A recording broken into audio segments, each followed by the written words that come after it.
Welcome back, ladies and gents. Third period action, and here we go. St. Paul's will be skating from right to left. Belmont Hill up 2-1 will be skating from left to right. They were down 1-0 after one.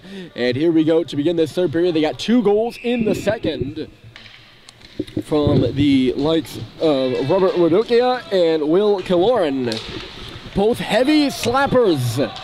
One from the left circle, which you see right there in your screen, and one from the blue line, and that's where we stand right now. Bell Hill up 2-1, looking for their 9th win on the season. That would bring them to 9-9-2 on the year. That means their record right now is 8-9-2. I believe it's 8-9-2, not 8-9-1. I apologize if I'm wrong there. It'd be just one tie off. I can tell you they're 8-9 for certain. And then St. Paul's 12-5-1 on the season. Having a successful campaign so far. This would be a big win for them, but they've got to battle back. Good place to start right here, icing against Bell Hill. 4 penalties so far in the game by St. Paul's. They've been momentum killers, and although Belmont Hill has yet to score on the power play,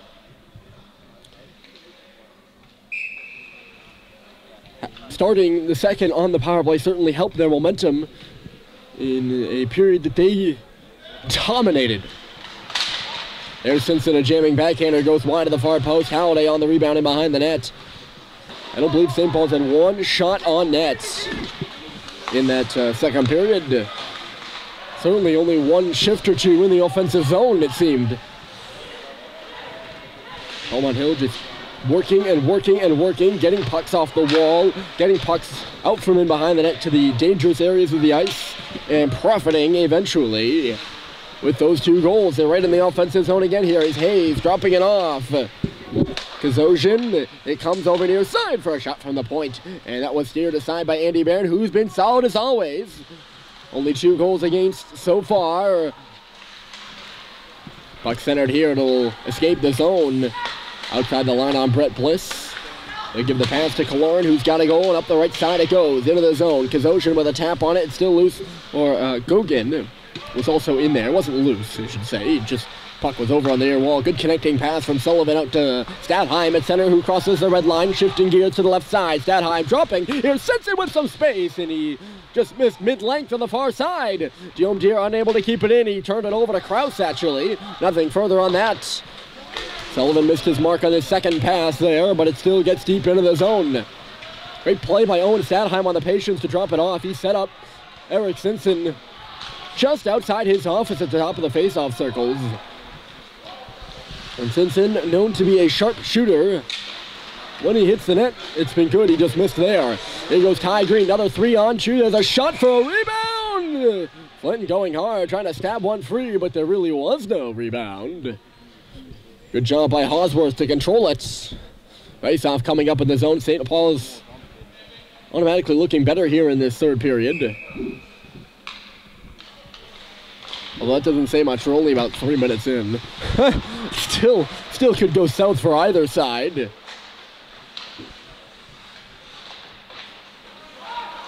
If you had told me 3 minutes into the second period that Belmont Hill would dominate the entire thing, I probably would call you bluff. Based off of the way the first period went, it was pretty much even. Look at the little stick there of Hosworth on Ty Green cutting in front of the net there. Another icing against Bell Hill. I don't know if this is the same group of guys that's been out there.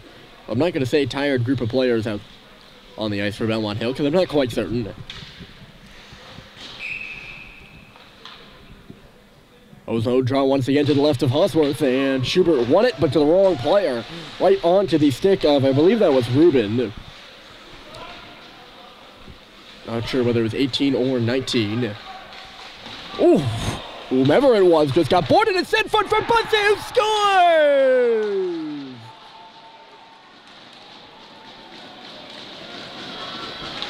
Malcolm Bussey, everyone just stopped playing. Bussey did not, and the puck's in the back of the net. 2-2, they've tied it.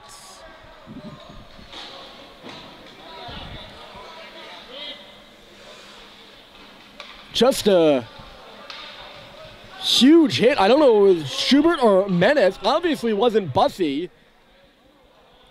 because he finished it, but a hard hit in behind the net on the receiving end was Tyler Rubin. He ended up down, and I think Belmont Hill was expecting a penalty. They just somehow froze, and left alone was Malcolm Bussy to finish. We are tied at 2. A good first 4 minutes, or less than that, for St. Paul's to start the second, and they've tied it, and look at this, a chance to go ahead. It's Russell trying to move it to Bussy again in neutral territory, but a good back check, and the pass was picked off. Kind of a close quarters play. I could have thought Bryson would have lugged that puck more. They're going to get another shot here, 2-on-2. Schubert with Bussy now. Joe Schubert driving one for minutes on the drop pass, straight downstairs, score!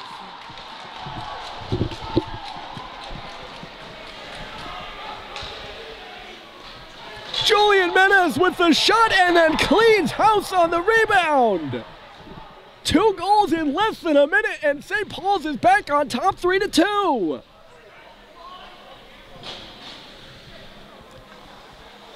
That line is flying, folks. They were out there for all 3 goals in last Wednesday's 3-2 victory over Berwick, and have just struck twice in a minute to play, in less than a minute to play. Don't blink. From 2-1 to 3-2, and St. Paul's is in the lead. Remarkable. Joe Schubert also stays hot. Again, I don't know if he had the assist on the Bussy goal, because I just blanked on whoever was laying that hit. A terrific hit, by the way. But he does get an assist on that Menace goal, I can tell you that, because he walked in on the left side, and it was a great 3-man zone entry by St. Paul's. With the middle lane drive there by Bussy, and then Menace there for the drop pass. And it was Julian Menace who found the space, taking the pass from Schubert. That'll extend Schubert's point streak to 4 games, I believe. Highest on the team as of the moment. He scored the game winner versus Andover last Friday night in overtime in front of a packed house at Gordon, and has been rolling ever since. Look at that, Riley Drew getting up here and getting into the offense. Puck was bouncing inside the line. It's going to be a race here, and Kazoshin's going to come in. Simpson watching him in Drew's place as Drew comes back into the zone. Kazoshin, puck up near the line. Playing it there was Litchfield. It'll go all the way across the ice. Levine moving it for Sacklad. It got away from him, and here's Grant Litchfield once more. Across the Belmont Hill logo at the middle of the ice. No icing. It's waved off, and Kazoshin's first on the puck. He left it behind him, though. Riley Drew was all over him. Here's Alex Levine stopping under the pressure of Gogan. Gogan tied up Riley Drew. It's still loose. That deep pairing having trouble coming out from behind their own goal, and they can't. A turnover, and the puck is centered. Loose. Kazoshin was all tied up and couldn't get a piece of it. Drew again. They can't clear the zone. 5-21. Getting in a bit of trouble right there. St. Paul's will now get it out, and a good play by Alex Levine to do so. Cooper Flynn finishing the job and taking the hit to get the puck deep. He's going to hop up there on the forecheck as the puck was bouncing. He'll lay a hit as Belmont Hill moves away, and here's Hayes at center with a bit of space. Hayes, he got a man left side of a wrister. Coming in there was Blackwell. Or sorry, no, that would be Rodocia stepping up in the offense. That's 5, not 15. Ends up down on his back end. They're getting the shot on Andy Barron with the glove save and no rebound.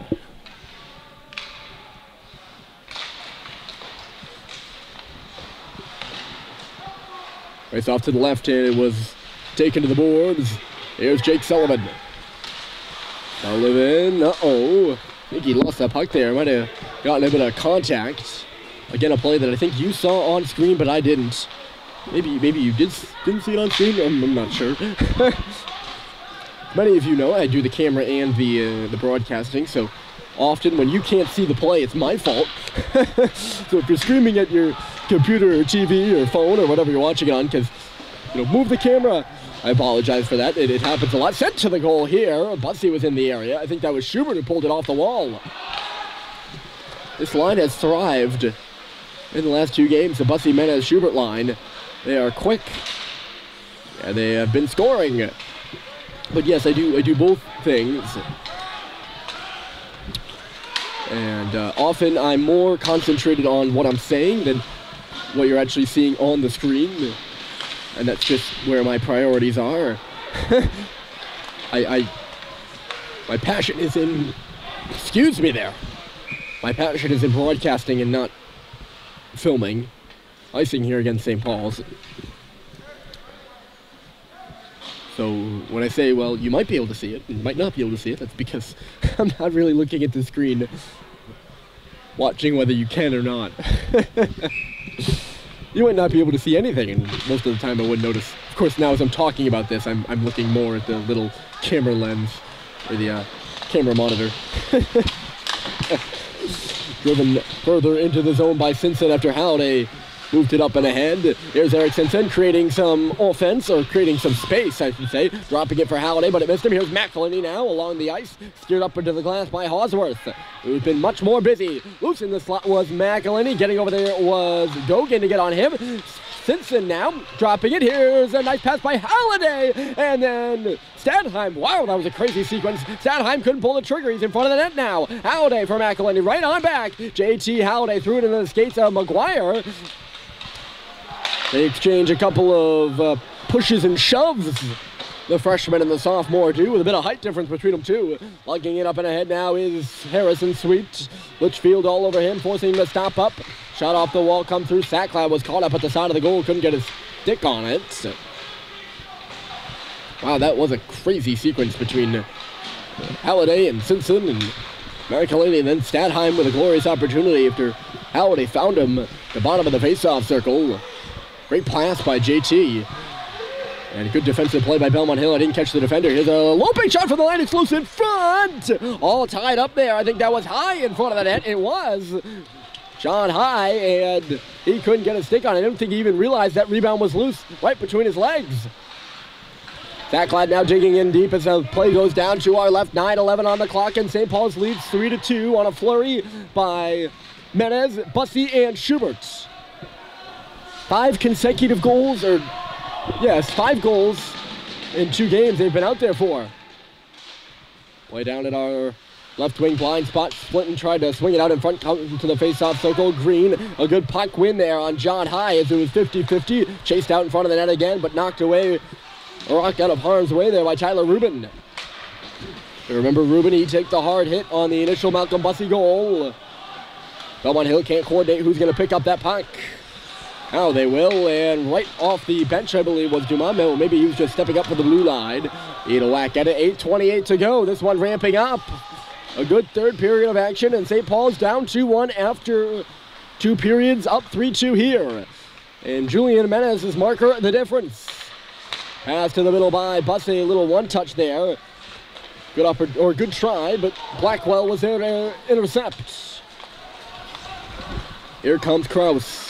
Belmont Hill was not looking good after they went down 3-2. They had a couple shifts in their own end, but have pushed their way right on back in this one, and it's back to even once more. The shot standing off to the left post there was Krause there, trying to hit him for a tip. He's on the puck now. Krause to the blue line. Left point, Radocia. Puck goes up and off the glass, and getting over there is Gogan. Gogan in front. Ooh, I don't know if that was a shot pass, but Andy Barrett had to make a stick save, steered it to the wall. Another one coming through from the line, and Radocia was stopped by Andy Barrett's blocker. 7:30 on the clock here, looped out to center. Radocia's got to wait for his teammates to get onside. Now he'll come in, but he had turned over, and a pass from Halliday to Stadheim. Stadheim coming through, and it was stopped by Hosworth. He tried to shoot it through the legs of the defender. In a one-on-one there, the St. Paul's top center. Simpson now pins his hand on the wall. That was Radocia. Eric Simpson charged up the boards. Belmont Hill will get up into space. It'll be taken out of the zone. Good skating by Griffin, but he's tied up and taken down by Stadheim. Pushing it further now is Kazosian. Kazosian into the zone, drops it back. A one-timer by the late trailer. That was Killeran. He scored that way earlier in the hockey game to put Belmont Hill ahead, but this one just deflects off a stick to the corner. St. Paul's right back the other way. It's Killeran playing the puck. After Hosworth steered it aside with the blocker. McGuire in the middle of the ice. Good stick by Stadheim to knock it back. Here's Killeran once more.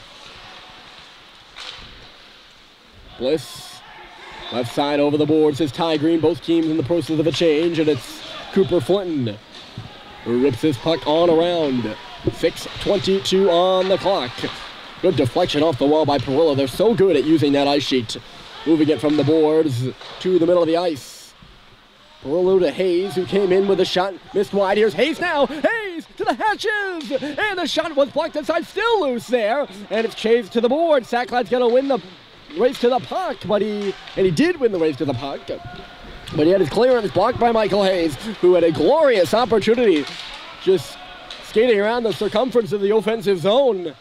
And then finding himself all alone to walk in between the tops of the circles. Could not score. Centered in front, score! Menace again!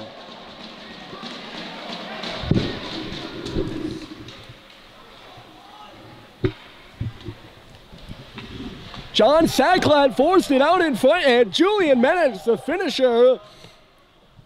Hosworth looking stunned in the goal to our left, and St. Paul's has opened up the first 2-goal lead of the hockey game.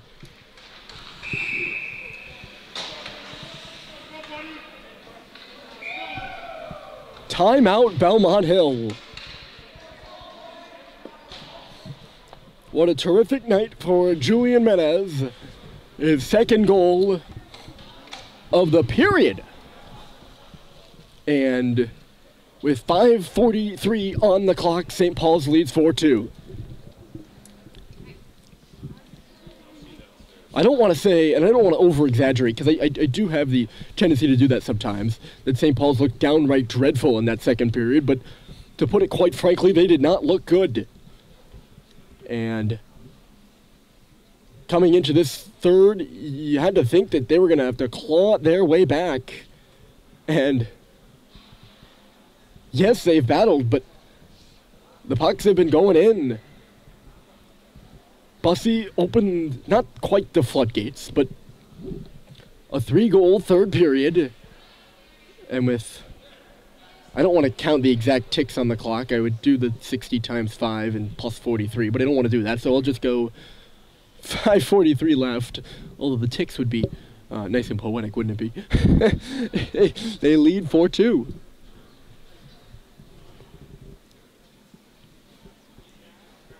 And you got to trace this one back to Andy Barron's play in the second period.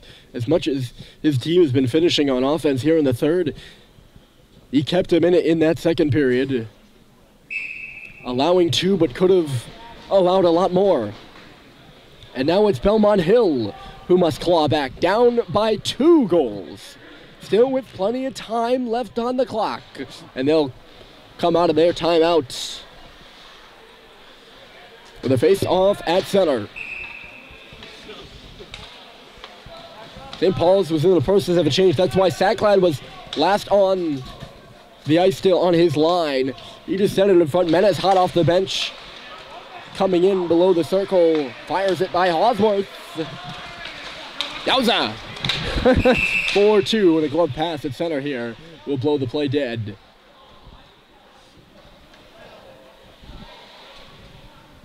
I mean, Bell Hill was out shooting St. Paul's. They were out playing St. Paul's, and then in the second period, they were outscoring St. Paul's. Not the case here in the third.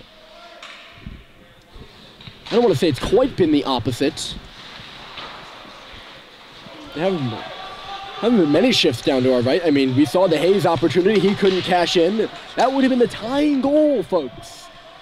And now a 2-goal game just moments later. McGuire kicked at it, ends up on the stick of Bryson Russell. Dumas, he's watched in deep by Kazosian. Sorry about that.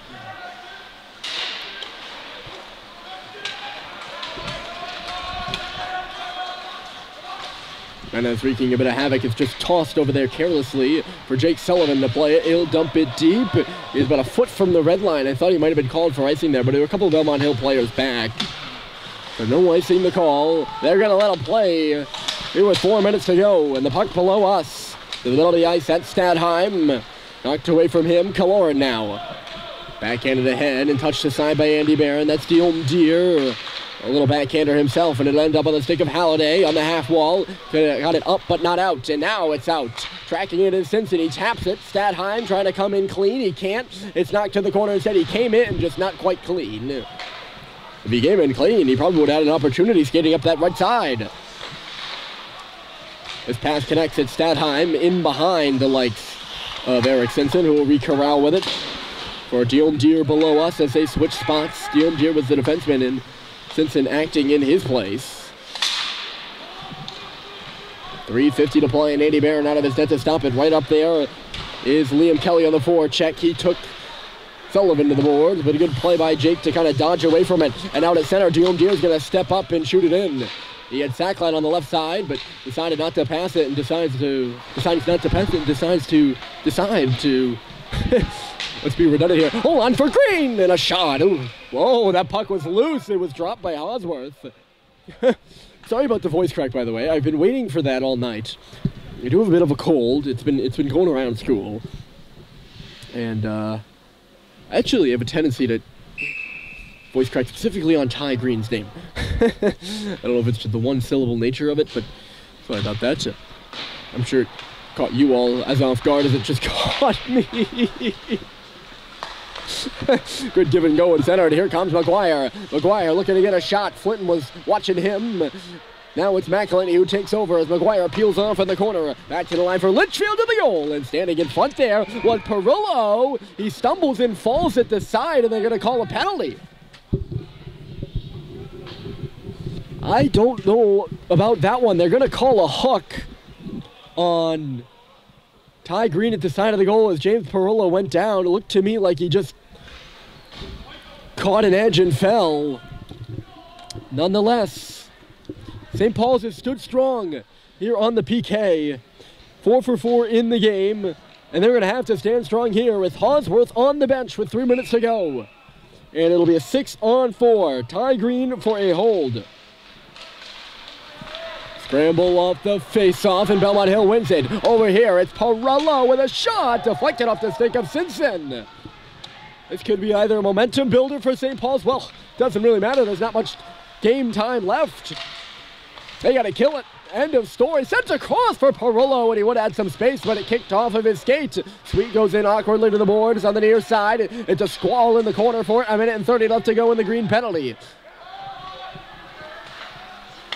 Here's McGuire up top. Bliss a shot, and standing in front there was Gogan.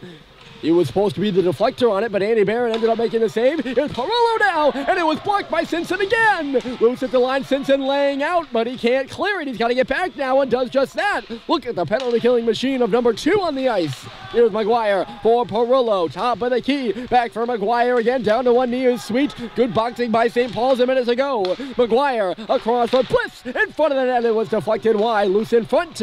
The blind pass by Gogan there right onto the tape of McElhinney. And down it goes. It misses the empty net, but since St. Paul's is on the kill, no icing. McGuire, cross ice, stepping in across the blue line is Kelly. Good play by Dumas. He can't clear it though. And an odd man opportunity coming in across it. Slot is Perillo, trying to reverse it, blocked by Russell. 30 seconds left to go in the kill. 1 minute and 40 to go in the game. Here's Perillo once more. 4-2, St. Paul's, they lead it. Belmont Hill trying to get in it. And Bliss's shot was fired wide. They're looking for the tip in the slot and aren't getting it. And the shots are just missing. At this point, they just got to get it to the goal. Bliss, great block there by Schubert. He laid out, still can't clear. McGuire moving it left side for a shot by Perillo. And it was gobbled up by Andy Barron. Sorry, that would be Kozosian. Shot that puck on the left side. I was like, there's no way that was Perillo that got from the right side of the rink to the left side of the rink. Kozosian with the shot. Not one of terrific velocity, but Andy Barron comes across to make the save. I think that moment's hesitation there by Kozosian cost him. Belmont Hill switches their unit. Still 1:20 to go in the game. They need 2. Down 4-2 on a third period flurry by St. Paul's. But good work by McElhinney. Freeing it up for Stadheim, who will send it down. Simpson the other way. They've killed the penalty, by the way.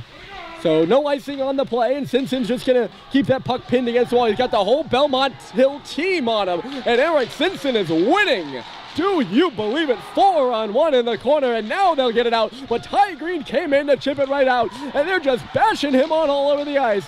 Ty Green will drop it back for Harrison. Sweetle will throw it in the zone. Eric Simpson is on his back, and he is victorious in on the boards. He just killed a good 20 seconds, and now he's knocked down. That's going to be a penalty against Belmont Hill.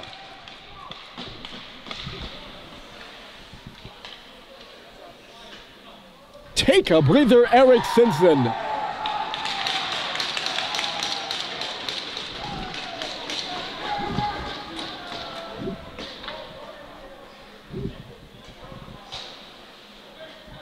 Wow. Give that man a cookie or something. Give him a medal, why not? I've never seen anything like that. He went into the ozone with the one goal of killing time. He did just that. And he had to take on 4 players to do it. My goodness, just the image of the thing. And into the box now is Radocia. So with 30 seconds left to go in the game, Belmont Hill needs 2, and the netminder Hosworth's obviously back in, as you can see.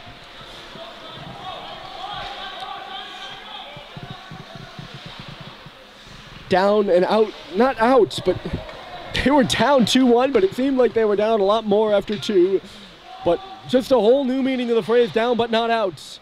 18 minutes of play, and St. Paul's makes the most of it. They score 3 in the 3rd period and are going to defeat Belmont Hill here in 4 seconds. It's down the other end, and fittingly Andy Barron, the last to touch it, and there is the hockey game. Julian Menez, 2 goals in the 3rd period, a supplement by Malcolm Bussey to tie it.